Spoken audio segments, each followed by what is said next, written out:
אהלן, ברוכים הבאים, תומר, ביקורת בעם. אני רוצה לעשות משהו חדש. אני עוקב אחרי מאדי, אם אתם זוכרים אותה מהסרטונים הקודמים, ויש פה סרטון שאני ראיתי את השניות הראשונות והחלטתי שאני לא רוצה לראות אותו לבד, אני רוצה לראות אותו ביחד, אז אנחנו נראה אותו ביחד. Welcome if you're new here. Today is going to be a repost of a really old video I made. It's a really important video. About 8 months ago or so, I realized that my dad had been put through a silver bullet tactic by my mom before their divorce and during their כדור, divorce. הכסף. If you aren't familiar with a silver bullet tactic, that's what this video is going to be all about, but a unique twist on the silver bullet tactic because I am a child of a father who was put through this tactic. I'm not someone who was put through it directly myself. Here's the child's point of view of how silver bullet tactics and how using and exploiting the family court system to get your children onto yourself and destroy the relationship with another parent. These are the long-lasting effects on the child. זה השיטה של תלונות שווא במשטרה ועניינים כאלה. להשתמש בתלונות שווא נגד ההורה המטרה. בגדול מה שהיא אמרה עד עכשיו זה שעורך הדין הוא זה שהנחה את אמא שלה להתחיל protect my mom. In her mind, she truly believes everything she's saying. That my dad was a terrible person all the time. But just think about how sick it is that the parent teaches the child to hate and then enjoys watching them hate. I did start asking questions, and I did want to fact check. Making splashes and holding hands. I'm gonna try not to get emotional or angry in this video. I'm gonna try to just keep it real with everybody, but I'm really disturbed by this. גם אני. As I've met other child היא אמרה שזה וידאו מלפני 8 חודשים. And targeted parents, we often joke that maybe all these alienators have a playbook because they do so many of the same strategies and alienating behaviors and patterns. And yesterday I was on TikTok when somebody kind of told me essentially they do have a playbook. But before I get into that, I need to back up to my story.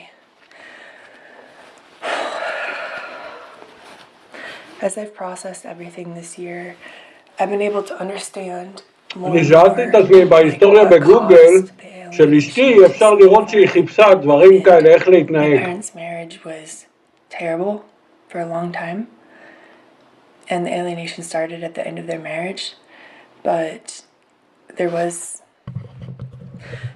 a specific event that really did put the final nail in the coffin. I was 9 years old and I was in my grandma's car driving back to my house. My grandma is my mom's mom. And when we pulled up to our house, there were 5 or 6 cop cars everywhere. I saw my dad with some cops, my mom with some cops. My grandma went hysterical, started crying. My stomach dropped, I started crying. She turned the car around and drove me back to her house. I would never set foot in that house, our house, again. And later that night, I would get the events, what happened, told to me through my mom and my grandma. Allegations of physical abuse. So in my little 9-year-old brain, that was it. How can my dad do such a thing? It solidified the alienation for me, and then I would refuse to talk to him or see him for a long time after that. Whereas it's ironic because my brothers who were actually there for this situation never were alienated from my dad. There were a lot of things that I was not aware of at the time that I have figured out now. I know there are 2 sides to every story, but what I remember as a 9-year-old was the next day being brought to a new school in the middle of the year, walking to that school, 3rd grade, terrified, my mom telling the principal there's a restraining order against her dad if she shows up at the school. You need to call the police if he shows up at the school to get her. She said the same thing to my teacher as she walked me into the room. I stayed right by my teacher's side the whole day. I remember just looking constantly out at the windows for cop cars. And as this little kid, I was really scared. That was a really scary day for me, and looking back now, I don't know what my mom was thinking, but what happened from that point on is I told you my grandma turned the car around and drove me back to her house. Well, that night and for months afterwards, my mom, me, and my 4 younger brothers, we all stayed at my grandma's house. We never returned to the other house, and I didn't see my dad for a long time. There was a criminal charge filed against my dad, which was later dropped. And all of this surely solidified the fact that my dad was a monster, abusive, and didn't love me like my mom made me believe. Last year, I figured out the other side of the story. Not from my dad, by the way. He still will not say anything. יצא ביוני 23. Negative light. So I had to go to other extended family members to tease out the truth of the situation, to piece my own life together. That's part of the problem of all this psychological abuse, is that no one tells the child the truth. What I learned last year is this is what happened. You know, several sources said the same thing, so I take it to be true. My parents had been fighting about several issues for a long time, but the main one was religion. My mom was adamant about wanting to put me in Catholic school. My dad didn't want me to do that. He didn't want to take me out of school again, put me in a new school. I had a lot of friends in my charter school. I loved it there. They fought over other things too, of course. Their marriage was terrible. He doesn't deny that. She brought out the worst in him. She brought out the worst of me. Well, he came home that day. And at the time in North Carolina, 20 years ago, all you had to do was claim a threat of violence in order to have a restraining order filed. And he got home to the house where he was expecting to see all of the kids and my mom, and Israel there was a 2024. restraining order there, a bogus restraining order, and he got really mad and they fought. But the way my mom characterized the fight was completely blown out of proportion. Of course he was mad upon seeing like a bogus restraining order, like any parent would be, but there was no physical abuse. The way it was characterized to me is not how things actually went down. Needless to say, my mom did call the cops that day. My dad did have to follow the restraining order, so he couldn't communicate with us or explain, you know, I'm still here, I still love you, or anything. And because of all these events, my dad was advised by his lawyer to don't even try to go to court. You'll lose tons of money. So he didn't even try to go to court because all these charges had already been filed.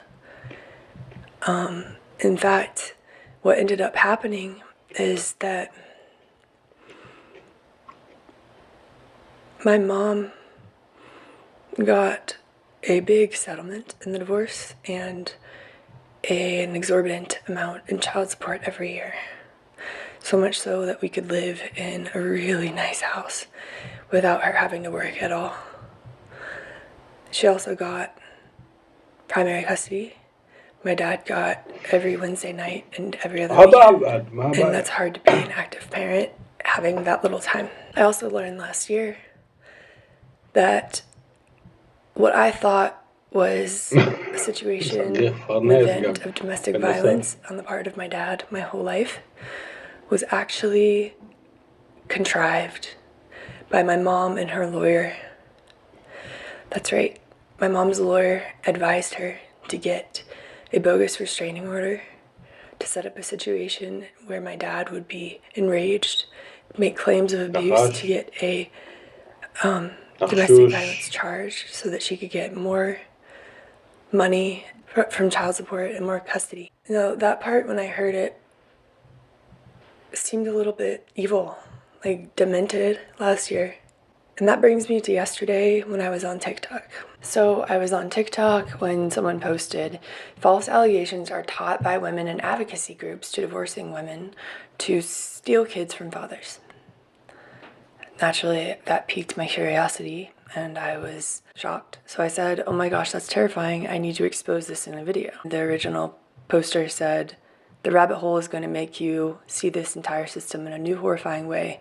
You and your father were victims of the alienator and courts.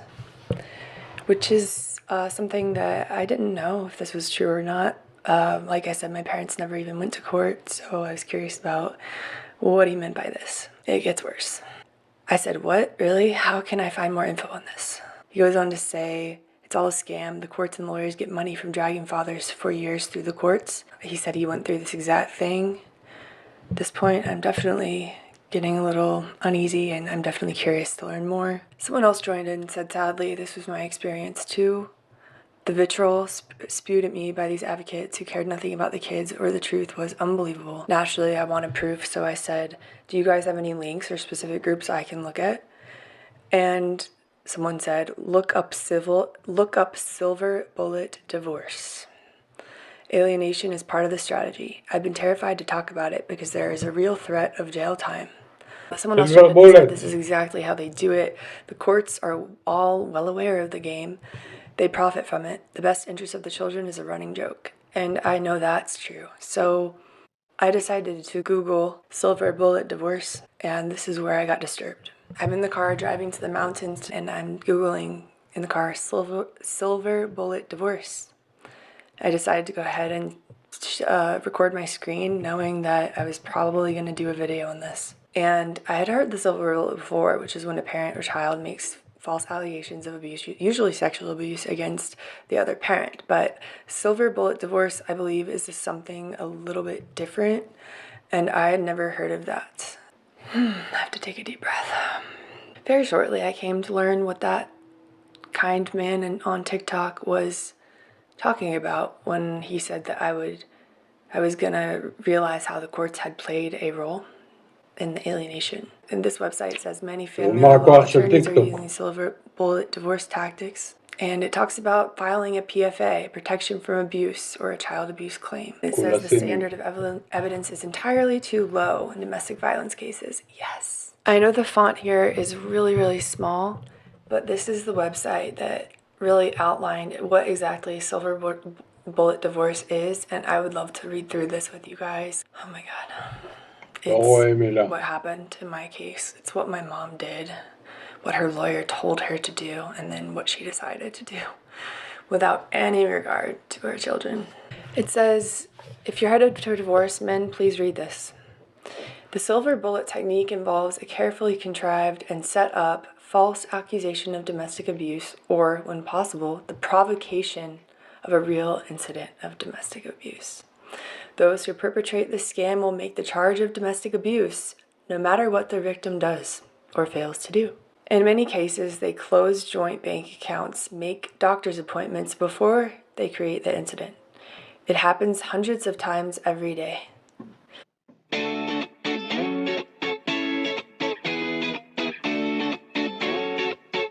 They create the incident. It happens hundreds of times every day. This technique is being taught by political activists who pose as women's victim advocates. It is a means of gaining advantage in any confrontation, particularly divorce. It gives the complaining party, referred to as the victim, immediate exclusive custody to the house, the contents of the house, and to the children. It gives the real victim, referred to as the defendant, who here is the targeted parent, the responsibility for all the bills while he is trying to deal with suddenly becoming homeless. That's right, he had to go live at his parents' house. The perpetrators call themselves victims. The real victims generally do not have a clue what was done to them. Darvo. That's how they reverse the victim and perpetrator. They paint themselves as the victim when they're really the perpetrator. Over and over it says, we see the following interesting phenomenon. And here's where it got creepy and I started to really get sick to my stomach. Number one, A marriage has existed for decades. Ever. There was never a call to 911, never a policeman in the house, never a complaint to family court, never a complaint to the Department of Social Services, never a time when the wife left the house to avoid abuse. Check mark Ever. for me. Never once was there anything like this happening ever before. Number 2. The wife goes to see a divorce attorney for reasons known only to herself. Check. Number 3. Within a few weeks, there is a call to 911. Police in the house. A complaint to family court. A complaint to the Department of Social Services. Check. On the night of the alleged abuse, it says, the wife leaves the house בסיפורים, לא באמת to עזבה avoid את הבית. abuse. Yep, check. Remember I said she brought us to my grandma's house. The next day, she has her husband thrown out of the house by the court. Yeah, exactly. This is literally what happened to my dad. This is exactly what happened to my dad. How terrible is this? This is deranged. This is sick. How sick. And the whole time I thought that he was the abuser and rejected him. When in fact he was the freaking victim. The whole time. She did this on purpose. Wow. Number 4. Of course, the divorce attorney claims no involvement in creating such a strange change in the pattern of the marriage. If the most exalted love of your life ever becomes a woman scorn, you could still see this happen. Most of these women scorn scenarios involve wives. I know it's not a gendered issue. I'm sure men have done this too. The silver bullet technique is a system of stripping you of your property, your right to own a gun, and your freedom. It can put you out of your home with no access to your own money, your children, or your possessions. It can cause you unlimited legal expenses. No. It can turn your family and friends against you. The silver bullet technique is being implemented by a well-organized network of lawyers, paralegals, advocacy groups, radical women groups, prosecutors, doctors, police, and even judges.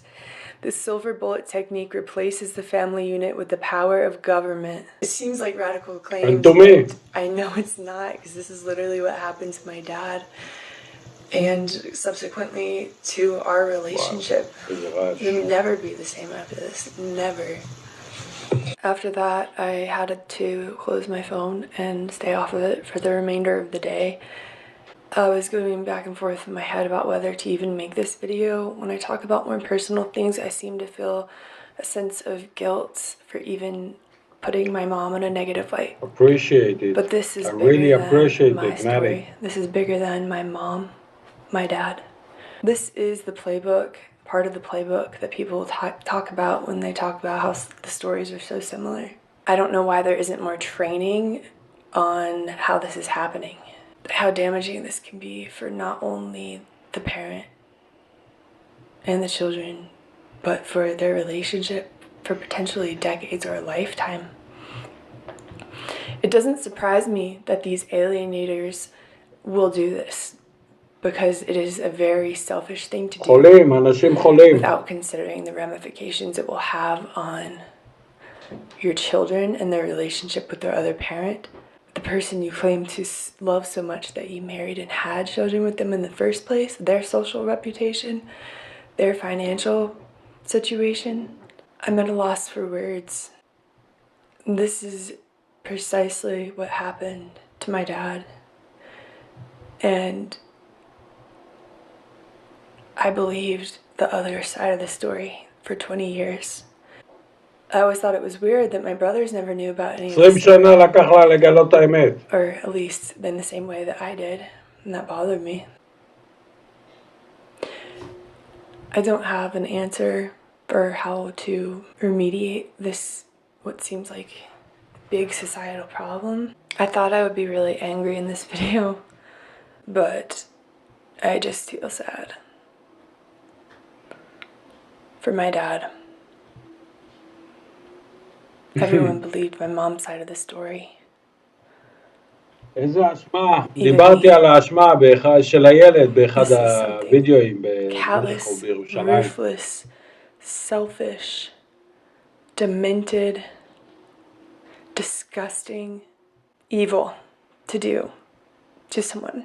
I am continually shocked by the depths of the depravity of the person that I trusted and loved and thought loved me for most of my life. It gets worse, it gets worse, it gets worse, and it doesn't get better. And I know this video is important. Pathological parents need to be stopped. They, under no circumstance, should be given זריקות more knowledge לתחת, and tools for how to harm זה מה their שהם צריכים. ex-partner and their children. That's exactly what's happening here, is that lawyers, activists, judges, and others are literally teaching personality disordered, angry divorcees how to destroy their partner, how to get the most money out of them possible, how to get the most custody out of them possible. ועדת Lawyers need to ניכור be הורי, held responsible. Judges need to be held responsible. Everyone in the system, policemen need to be held responsible. This should be something that's on everybody's radar. People need to know, be aware of this pattern. If there's never been any claims of abuse, visits to CSS, visits to the home in the history of their marriage, and then all of a sudden there are גם ההיסטוריה של ההורה המנקר. other charges made. There need to be more questions asked. You should not ever take this at face value. The saddest part of all of this is that my dad didn't want to put us in the middle. He didn't want a divorce. יש לה איזה וידאו שאמרה שכואב לה שהוא But ויתר she's so קצת. angry. והיא שכנעה אותי לא לוותר בשום That's all for this whatever. video. I just thought it was important to talk about this issue.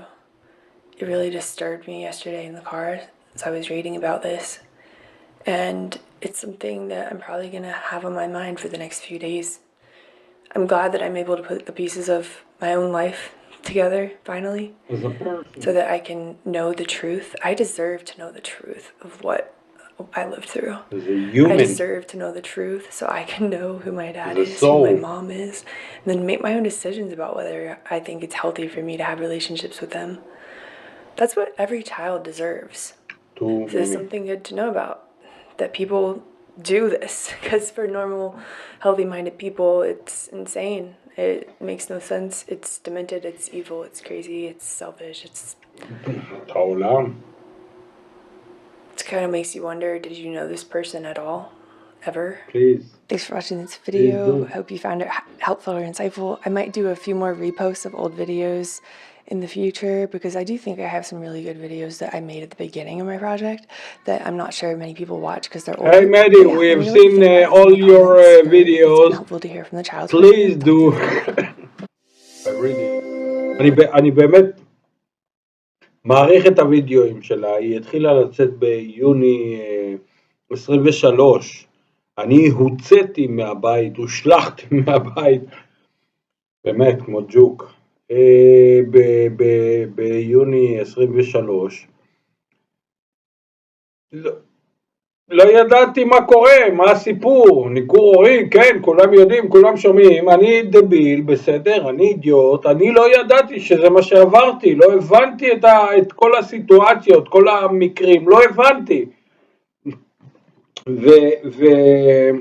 ובזכות הגברת הזו, גם בין השאר, הבנתי מה עובר עליי, הבנתי מה אני עובר, הצלחתי למצוא איזה כיוון איך להתנהל, מה להמשיך בחיים, מה עם הילדים לעשות, הצלחתי לקום בבוקר מהמיטה, אני לא יודע איך להגיד את זה יותר ברור. ובעצם בגדול אני אסכם את הסרטון הזה שלה. נראה שמה שקורה זה שההורה המנקר ממציא סיפור כמו כל שקרן שיש בו מבוסס מציאות משהו ככה פירור, והופך אותו לסיפור. עכשיו לא פעם זה עלילות על אלימות על ההורה המטרה. אני לא, לדוגמה במקרה שלי, אני לא יכול להגיד מה נאמר לילדים שלי כשלא שמעתי. אין לי הקלטות, לא הקלטתי, אין לי, לא יודע מה היא אמרה להם, הם לא גילו לי עד היום. יום אחד כשהילדים שלי יבואו וידברו ויגידו מה האמת, כי אני אבא נוכח, הייתי ואני נשאר ולא בית המשפט, שומעת כבודה? לא בית המשפט ולא, אני אבא נוכח בחיים של הילדים שלי, וחלק בסיסי ממה שחינכתי אותם אני, זה ללכת עם האמת. והם ילכו עם האמת, whatever. היא עמוקה יותר מכל השטיפת מוח הזו, אבל זה לוקח זמן, והנוכחות שלי נדרשת. ובגדול מה שהיא אומרת שהסילבר בולט הזה, התלונות שווא וכל הניסיון להרחיק את ההורה המטרה על ידי האשמה שלו ועל ידי סגירה של כל המערכת, הרי גם אצלי אני עורכת הדין והאפוטרופסית והעובדת הסוציאלית, אני עוד לא יודע, אבל אני מניח שיש עוד כמה וכמה ששמעו סיפורי שווא ושקר עליי כדי להעיט אותם נגדי. וכוח השכנוע המפליא והסיפורים האותנטיים בגיבוי של ילדים שמשוכנעים שהסיפורים הם אמת. הילדים ככל הנראה, כך אני מבין ממה שהיא אומרת פה, משוכנעים שזה אמת. זאת אומרת, אני לא יודע, אולי אשתי אמרה שאנסתי אותה, אולי היא אמרה שכפיתי עליה מין, אולי היא אמרה שהיקיתי אותה, אני לא יודע מה היא סיפרה להם. אבל הילדים ככל הנראה מאמינים שמדובר באמת, ומסרבים להקשיב בכלל, אבא כזה, אם אין מה לדבר איתו.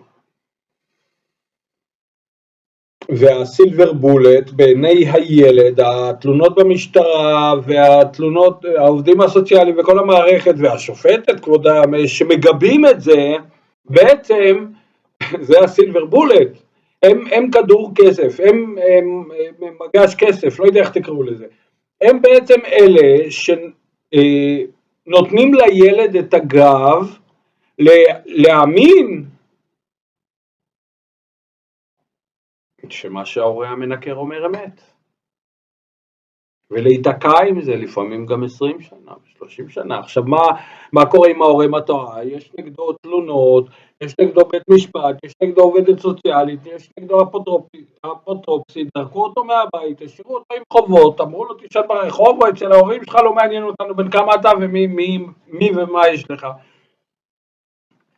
תוקעים אותו עם חובות למזונות, אני יודע, אז לא תסבירו לי, אני עורך דין. תוקעים אותו עם חובות למזונות, תוקעים אותו עם חובות לשלם, תוקעים אותו עם באמת מיליארד דברים. אני אומר לכם, המקדחה שלי עדיין בבית, והדיסק והמבריקה לך תישן ברחוב, תסתדר, והמערכת, הסילבר בולט, הכדור כסף הזה שתוקעים לך בגב, הוא משבית אותך. וזה מה שגורם לרוב הורי המטרה ולסביבה שלהם וללא מעט אנשים בטיקטוק וביוטיוב להגיד לך, תעזוב, שחרר, כי אוהבים אותך הרבה פעמים, כי אומרים לך תדאג לעצמך, עזוב, שחרר, אין לך סיכוי, המערכת. אם שרדתם עד לכאן, אני מעריך את זה מאוד והרבה. יאללה, בהצלחה, ותומר ביקורת בעם, אנחנו עוד נגיע רחוק.